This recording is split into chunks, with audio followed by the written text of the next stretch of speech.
Chapter 14. Unexpected Confidant.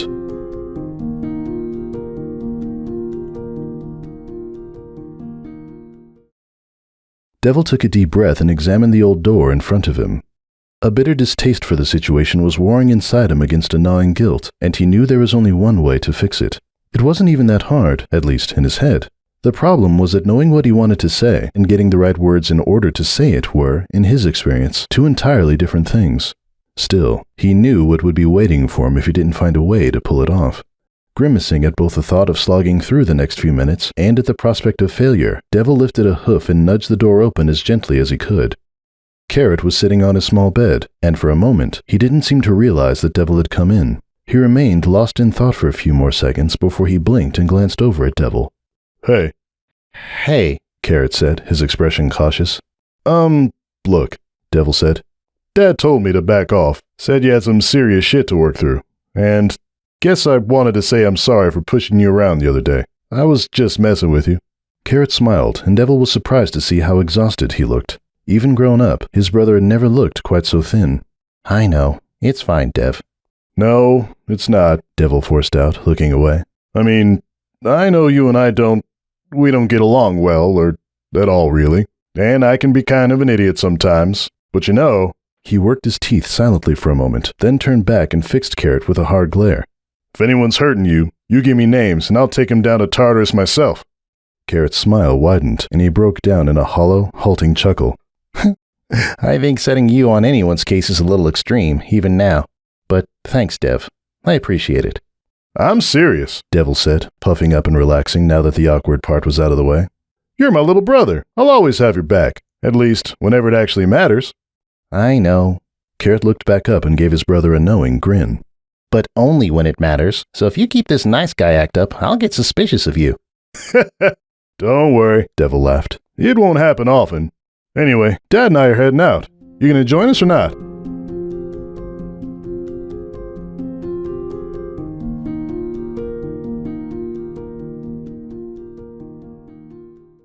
You're starting to be a regular sight around here, McSorley said. He slid a thick, heavy glass from his silver wing to the bar, filled to the brim with ale as thick and black as oil. You making your start in this city? Sunburst wrapped his hoof through the glass's wide handle and pulled it towards him. Not exactly. More like getting away from things for a while, trying to figure it all out. Ah, McSorley said. With a sweep of his wings, he waved a few empty glasses off the bar, seemingly making them vanish until they reappeared in a bin behind him. And you picked Manhattan for that?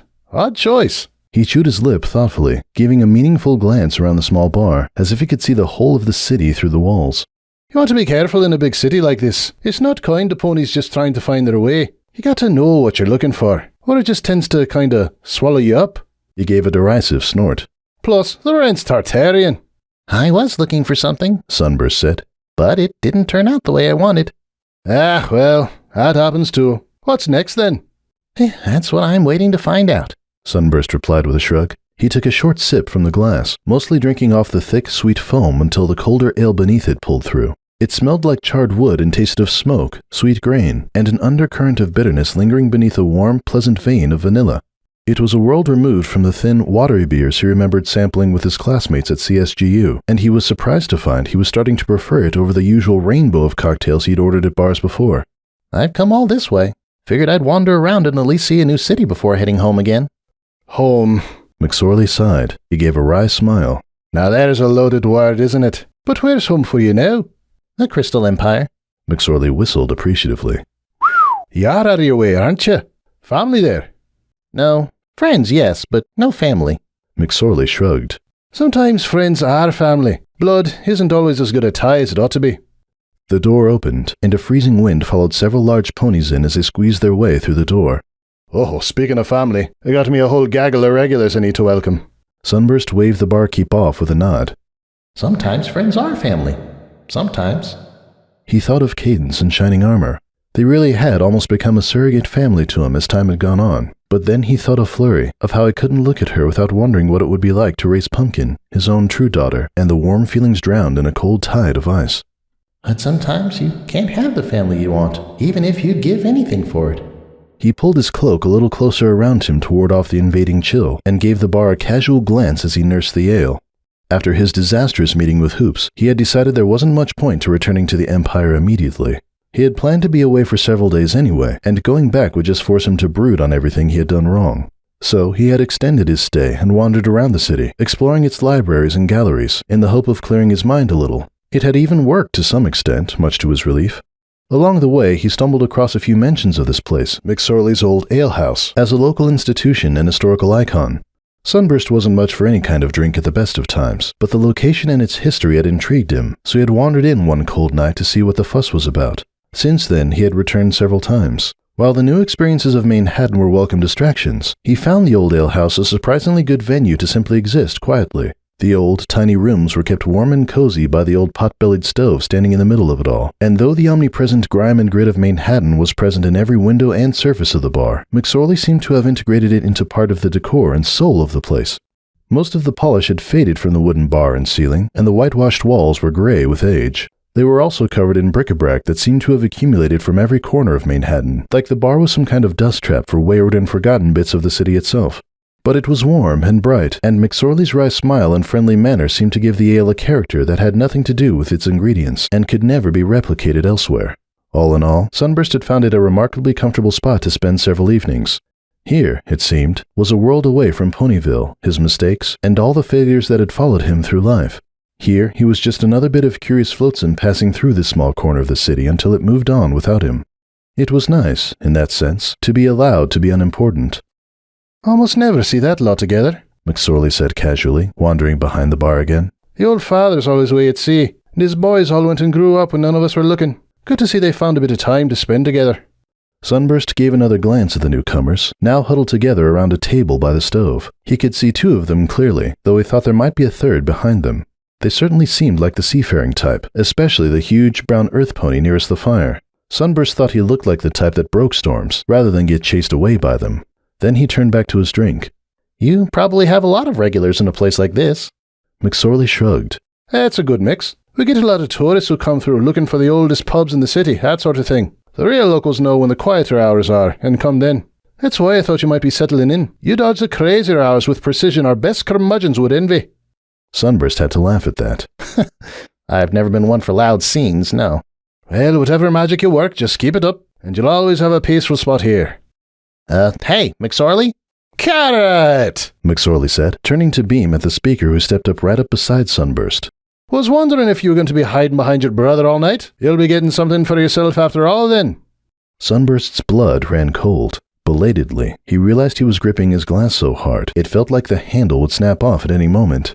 Slowly, he turned his head to face the newcomer. Just a half measure of the dark ale, Carrot Cake said. And Dad asked if you'd keep an eye on Devil's Tab. We don't want him. Sunburst saw Carrot catch sight of him. The smaller earth pony's mouth froze mid-sentence, and his eyes spun to look onto Sunburst with the frightened intensity of a startled deer. Then, in the time it took for a log to snap in the fire behind them, surprise turned to fury. What? Carrot asked, turning to face Sunburst with a dark, swelling hatred of a blizzard twisting every line of his face.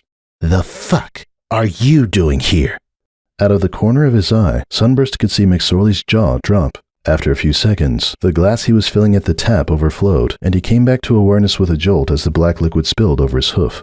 Sunburst couldn't edge away without toppling the chair he sat on, but he still managed to lean back and shrink into his cloak as Carrot's eyes glittered like daggers. Is this for real?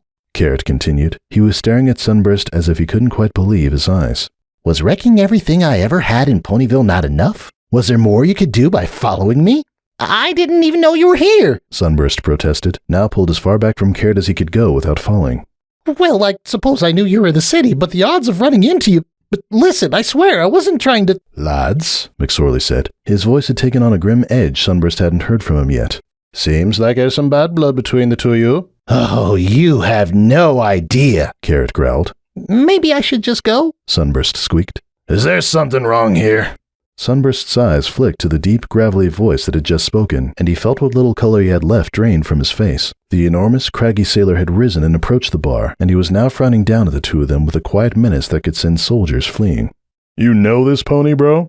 Somehow, the other stallion had approached with the utmost silence, and Sunburst hadn't even noticed him until he stood right beside him. He was tall and lean as death incarnate, and his golden eyes were the only spots of color in what otherwise seemed to be a living, breathing shadow. He was looking down at Sunburst with an expression that seemed both quizzical and eerily eager. He looked like nothing would make him happier than for Carrot to say that there was trouble of some sort. Baby bro! Sunburst thought, his mental voice as small and meek as a mouse. This is Carrot's family? This is where I die. As his breath grew thin and he felt the threat of faint approaching, however, he held on to awareness just long enough to see Carrot suddenly deflate. No, Dad, nothing's wrong. You guys head on back. Sunburst had never felt so nonplussed in his life. The massive, older pony, apparently Carrot's father, only narrowed his eyes and focused his stare on Sunburst. Sunburst met those glittering gold eyes, a perfect match for the pony standing at his back, feeling his pupils shrink to pinpricks. He swallowed a large, hard lump of pure fear as he waited for the mountain of muscle to act. His face was still as stone as he kept his eyes on Sunburst. For his part, Sunburst did his utmost to keep from quailing. He had the uncanny sense that this pony was putting more pieces together about him than Sunburst would ever want. Beside him, the dark pony simply stood and watched, cool as ice, like an enormous cat waiting for something interesting to happen. Then Carrot's father let out a slow, thin sigh and stepped back. If you say so. He turned to Carrot's brother. Come on, Dev. It's warmer in the back room. Huh? The brother glanced around between the gathered ponies, confusion and a bit of disappointment plain to see. What are you talking about? The stove's out here. Warmer, in the back. Without another word, the older pony stepped through the narrow door in front of the bar and disappeared into the pub's second room. The one he had called Dev gave Carrot and Sunburst another glance, let out the smallest humph of annoyance, and followed his father out of sight. Slow as molasses, McSorley set Carrot's glass on the bar in front of him. You two'll be good, he said in the same stony voice. I'll be gone. You need to settle anything, you take it outside. The last thing I need in the city is to ban Captain Rum Cake's son from my house. You hear me, lad? Yeah, Carrot breathed. it's fine. It's just fine. McSorley nodded and stepped out of earshot, though he kept one eye firmly trained on the pair of them. Sunburst watched Carrot with ever-mounting bewilderment. His anger had gone out in the space of a heartbeat, as suddenly as a firefly being crushed under hoof. Now he sat wilted and small at the bar, head hung beneath a limp, disheveled mane. His very limbs seemed to have shrunken and grown a little thinner, and Sunburst almost thought he had turned a few shades grayer, like the crystal ponies when bereft of their usual brilliance and cheer. What sat before him now, he realized, was a pony hanging on to the thinnest of threads. He didn't even have enough left in him to sustain a righteous rage. Slowly, Sunburst edged back to a comfortable posture beside Carrot. He marveled that his glass of ale was still in one piece. I'm lucky I'm still in one piece. I had no idea you were here, he repeated softly. I know, Carrot said. Even his voice sounded like a husk of what it had. I'm sorry, I shouldn't have. It doesn't matter. He shifted, and Sunburst thought he was about to get up and join his family in the back. Wait, Sunburst said, not knowing why he said anything at all. Carrot paused. I just want you to know I can't be sorry enough for what happened. For all of it. I can't ever begin to make up for it. No, I suppose that's true. You can't. The words were said without the malice they ought to have carried. Carrot didn't even glare. He just stared down at the worn wood lifelessly. Still, it's not even completely your fault, is it? Otherwise, I could hate you like I want to. It's not really Cupcake's fault either, Sunburst said carefully. You shouldn't let these feelings settle on her. I don't hate Cupcake, he said, and Sunburst found he could believe him. What Carrot said next, however, made Sunburst frown in puzzlement. I hate myself. That's not really fair, Sunburst said, unsure of how consoling he should try to sound. We made some horrible mistakes, but if anyone deserves to be hated, it is me. You, for doing what most stupid stallions would do? Yeah, I guess. But I'm the one who should have been there. Carrot stared down into the ale. The foam had dissolved, and his face was still clearly reflected in the still, coffee-black surface. I'm the one who should have given Cupcake the family she wanted. I had 6 years to do it, but it was beyond me the whole time. If it wasn't for me being such a... None of this would have happened. So I don't know how much I can really hate anyone else. You can't blame yourself, Sunburst said. Even if you could have changed things, we all share the blame, but we won't fix this if that's what we all focus on. There's nothing to fix. Everything I ever tried to build has fallen apart, if I even had any of it. All that's left is to throw away the pieces. What are you talking about? Carrot was silent for a while. I think I have to leave Cupcake. I came here to think about everything, and now I have. It's just a matter of time until I have to go to Ponyville and finish everything. Sunburst gaped at Carrot in horror. A black well of dismay opened up inside him, and he nearly panicked on the spot. What? No, you can't do that. She needs you. She loves you. She always has. You can't just give up on her like this. What else is there to do? Sunburst mouthed silently for a few moments, trying to put some form of resistance together. Fix things, he finally demanded feebly. Fix?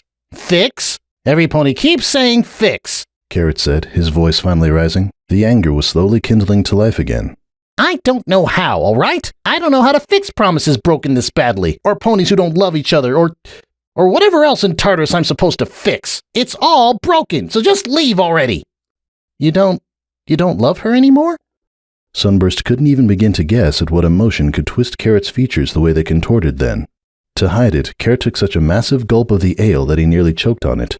It's not my love that's the problem, he spluttered. And it's hers? Sunburst said. Carrot, if that's in any doubt, then please listen to me if not her. She has never once stopped loving you. This whole time she's been desperate to keep this secret because she was terrified of losing you. She practically banished me to the frozen north to keep from losing you. You mean the world to her, Carrot. What does it matter to you? Carrot asked, venom dripping from his words. Haven't you gotten what you wanted? It's over. Nothing's in your way now. You can have pumpkin or whatever it is you were after. I never wanted it like this, Sunburst pleaded. Never. That's why I stayed away, and I still will if that's what it takes. Cupcake loves you, and I'd rather Pumpkin grow up with a mother and father who love her, and each other, than have a father like me, someone who loves her but tore her family apart. Sunburst tried to get Carrot to meet his eyes, to see the true, desperate emotion he was pouring into his words. I would disappear forever if I thought it would help anything. At the very least, something in Sunburst's words seemed to have cooled Carrot's anger. Why? He finally asked, his voice almost back to its lifeless, hopeless tone. Why would you do something like that? Wouldn't you have? Sunburst asked. Before all of this happened, when Pumpkin was still just your daughter, wouldn't you have done anything for her to have a good life? Carrot looked at him, his eyes almost gray in the weak light. They were almost totally empty. The only sign of hope Sunburst saw was a flicker of confusion. Carrot hadn't expected a question like that. Sunburst turned away. His jaw was set with resolution, and his eyes had gone hard. I know what my mistake was this whole time. I couldn't get past what I wanted, and I wanted to see Pumpkin. I wanted it so badly there were nights I couldn't imagine facing the next day, knowing I would never know anything about her. I couldn't take it. So I started trying to fix all this.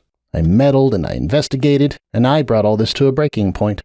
He lifted a hoof and buried his face in it, as if he could push the shame and guilt out of the very muscles beneath his skin. Cupcake was right to be so scared. And this is all my fault. My daughter's family is... He looked up, begging Carrot with his eyes to give some sign, any sign, that not everything was lost for good. Isn't there any part of you that still loves them? You had something real with Cupcake. Can't you have it again? Carrot looked as though he didn't know which way was up any longer. He almost looked like he barely knew where he was anymore, or who he was talking to. Then he seemed to come back to himself, and the gray blanket of apathy threatened to settle over him once again. What we had couldn't have been real. Not completely. This didn't end with you meddling in everything. This ended back before the twins were even conceived. Sunburst couldn't believe his ears. He shook his head. How? Carrot shrugged. Cupcake always wanted a family of her own. I did too. But I couldn't give her that. I can never give her that. He looked at Sunburst, and Sunburst thought he could see a barrier go up in Carrot's eyes. Before it could harden completely, though, something inside the other pony seemed to break. He looked away, and Sunburst thought he was almost past caring about anything at all. I can't have foals. At all. With anyone. She ever tell you that? Oh, Sunburst breathed. Carrot gave a bitter smile, empty of any happiness. Yeah, they told me just before she went to Las Pegasus. That's why I wasn't there. I was supposed to go, but... He drained nearly half his glass in one long draught.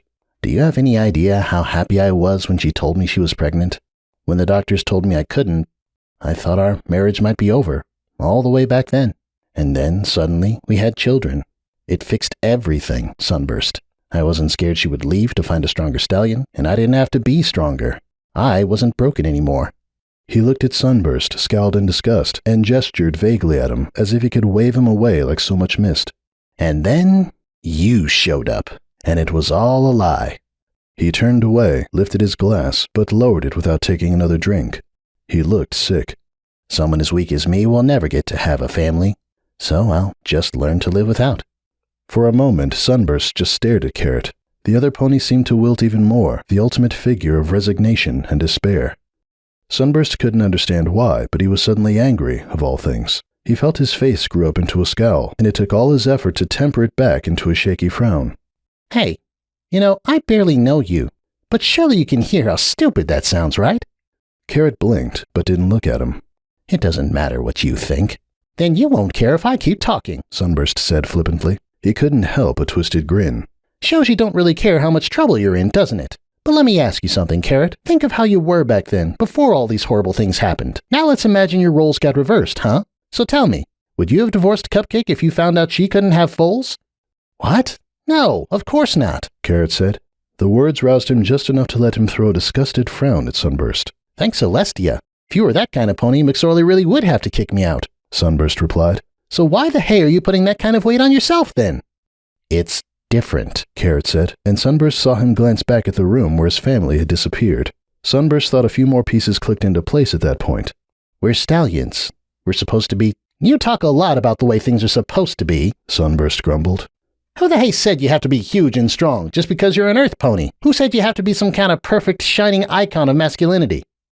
Carrot didn't say anything to that. He seemed to be thinking through something, and he glanced again at the back room. Sunburst took it as a sign to continue. You're not the only pony this has happened to, Carrot. Carrot turned back to glower at him. You can't tell me we're the same. Pumpkin's your daughter, after all, isn't she? Maybe not exactly the same, Sunburst countered. But you're not the only pony who didn't fit into the mold he thought he should have.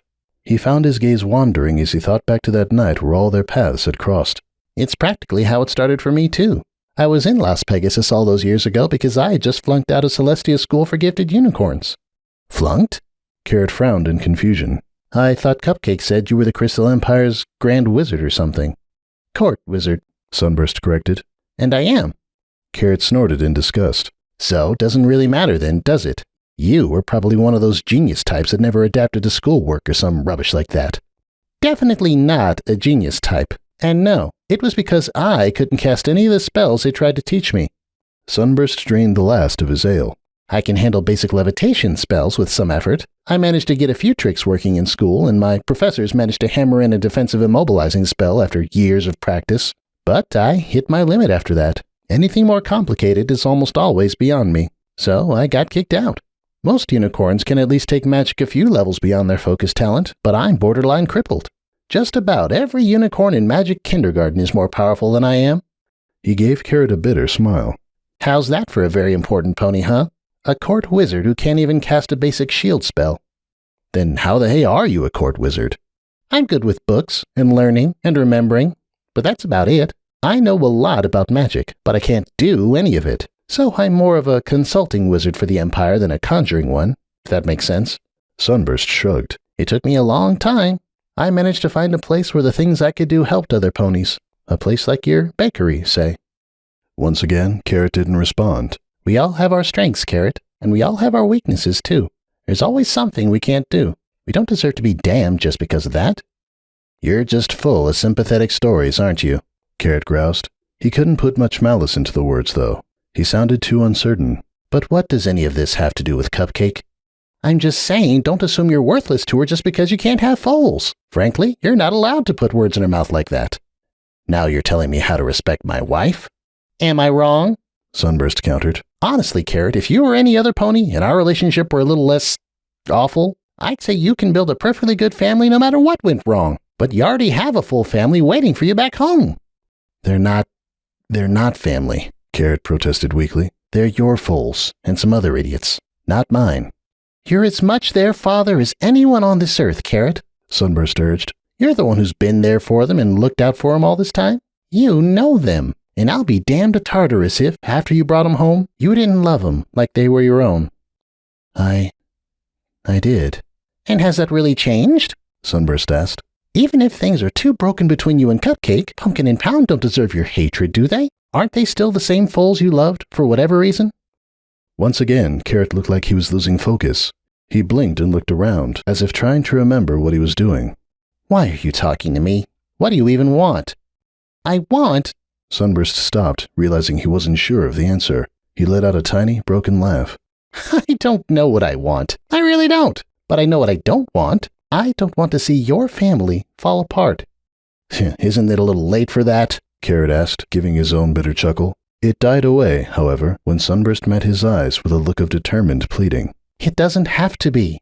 Look, maybe all this really is too much. We can't pretend none of it happened, I know that, but why don't you come back to Ponyville with me? Come back and just try to remember why you were there in the first place. You had a reason to love Cupcake, and Pumpkin and Pound, too. Come back and see if any of this is still real to you." Carrot stared long and hard at Sunburst. "And if it isn't, then you haven't lost anything. You can still make your decision, but don't make it here. Don't make it when all you have is this horrible story Cupcake and I left you with." Carrot was silent for a long time. McSorley was still keeping an eye on them, but otherwise gave no sign he had heard a single word of what had passed between them. Carrot's father and brother remained hidden in the other room, content to let Carrot sort the matter out himself. Carrot glanced at the door they had disappeared through, and seemed to be thinking something over. Most likely, Sunburst thought, he was deciding whether or not to rejoin his family, or else maybe he was thinking about calling them back in and letting them tear Sunburst apart after all. Sunburst bit his lower lip and examined his empty glass. Thin rivulets of warm ale still smeared the inner walls. "What's one more failure to add on to everything else? At least this time, it feels like I said the right things for the right reasons." "You're not what I expected, I'll give you that much," Carrot said softly. "Why the hey do you even care if what Cupcake and I had is gone? Who the hey even are you?" Sunburst laughed and pushed the empty glass away. "If it really comes down to it, no one worth knowing, I think. Just a busybody who should have kept his nose in books where it belonged." Carrot gave a long, heavy sigh, then drained his own glass. He set it down with a thud, then stared at it with mild disappointment. "Fine. I need to go back one way or another. If you think you've got more to say, I'll at least hear you out." Sunburst blinked and felt his mouth go slightly agape. Carrot glanced at him with an annoyed frown. "What?" "Nothing," Sunburst said, shaking his head. "Blaspheming Tartarus. Something I said actually worked."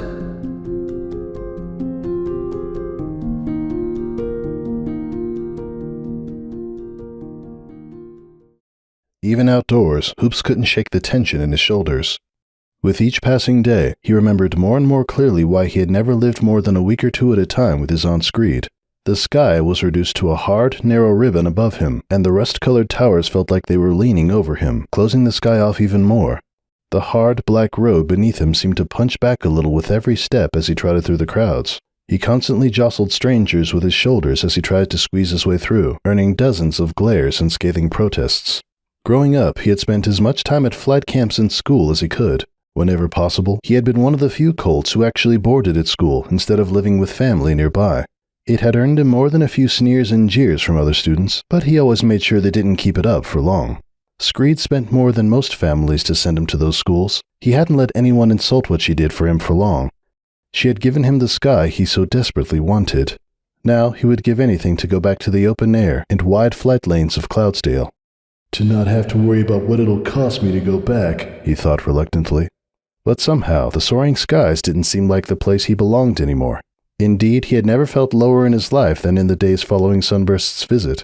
He had always been able to brush off criticism from other ponies. He'd had to learn how to do that. Had to learn to give as good as he got, so he could keep some kind of control growing up. For the first time, he found he couldn't do it so easily.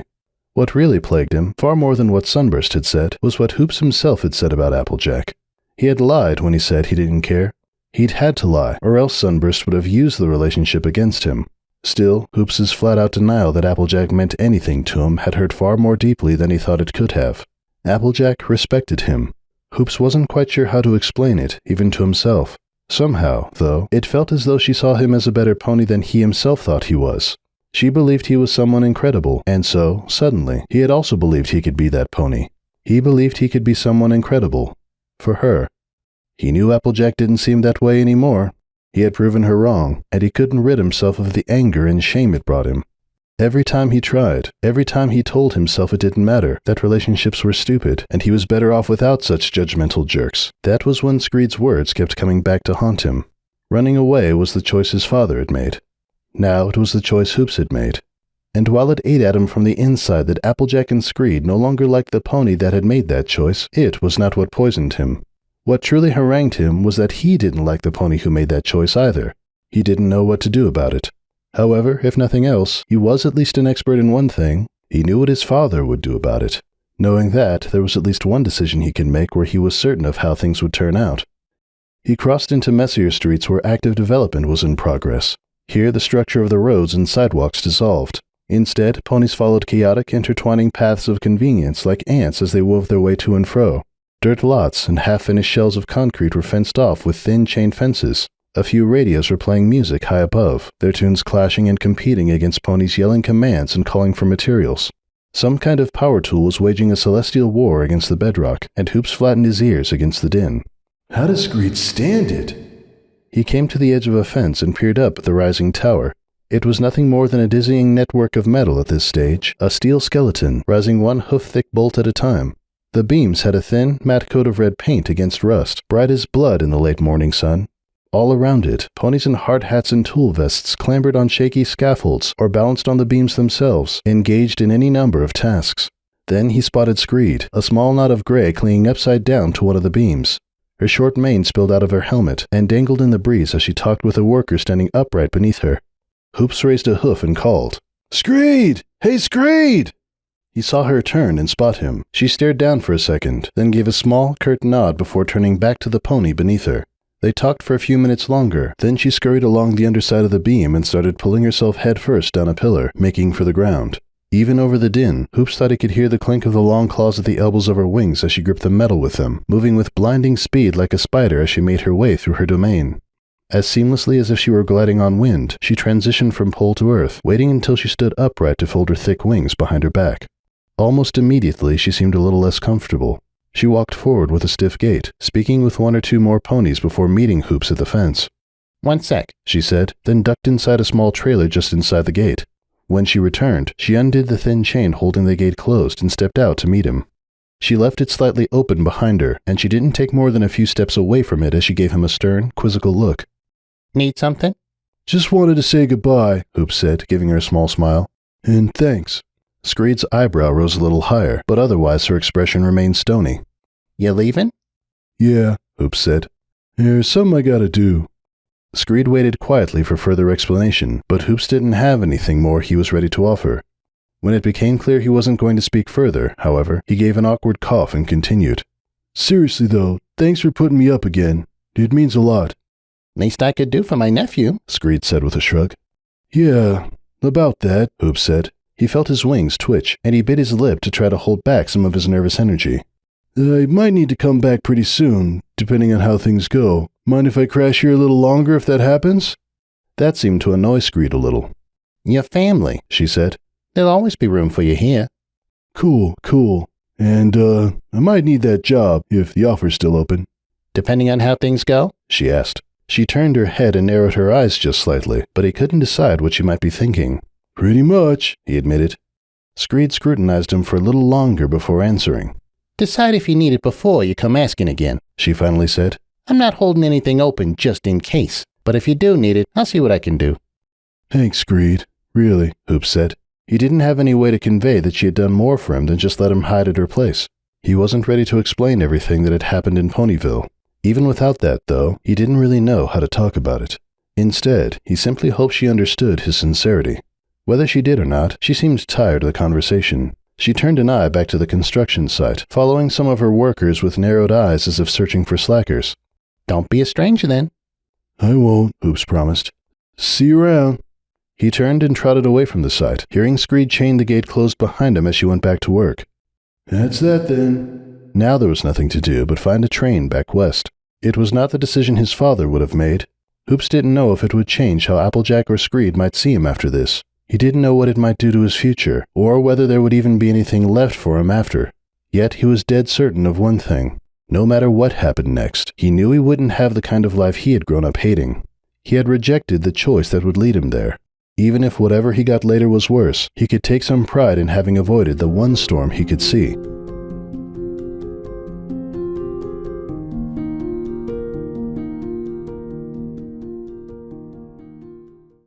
Screed stood inside the chain-link fence, watching Hoops trot away into the crowds with a heavy heart. She wanted to go after him, to follow him back and help guide him through whatever he had decided to do, but she knew she couldn't. It wouldn't be right, and she wouldn't know the right things to do. She never had. All through his life, all she had been able to do was nudge him in the right direction and give him a safe place to come home to on the rare occasions he wanted it. It was part of what made her so proud of him. Even when he was almost totally alone in life, he hadn't ever let it break him down. He always found some way to keep going. It might not always be the best way, but he knew how to get what he needed without anyone else looking out for him. Screed could never have given him the family he deserved, but he had tenacity, and that gave her some measure of happiness. That, at least, would carry him forward, with or without her. If he was strong enough to find his own way, maybe it wouldn't matter that she'd never known how to help him. All she hoped, in the long run, was that she had done just a little to help him along, even if it would never be enough. Good luck, kid, she said as he vanished into the city. Then her lips twitched into a thin, wry smile, thinking of a broken door and a shouting match she had heard from floors below. And bring that great nephew of mine back to visit if you can.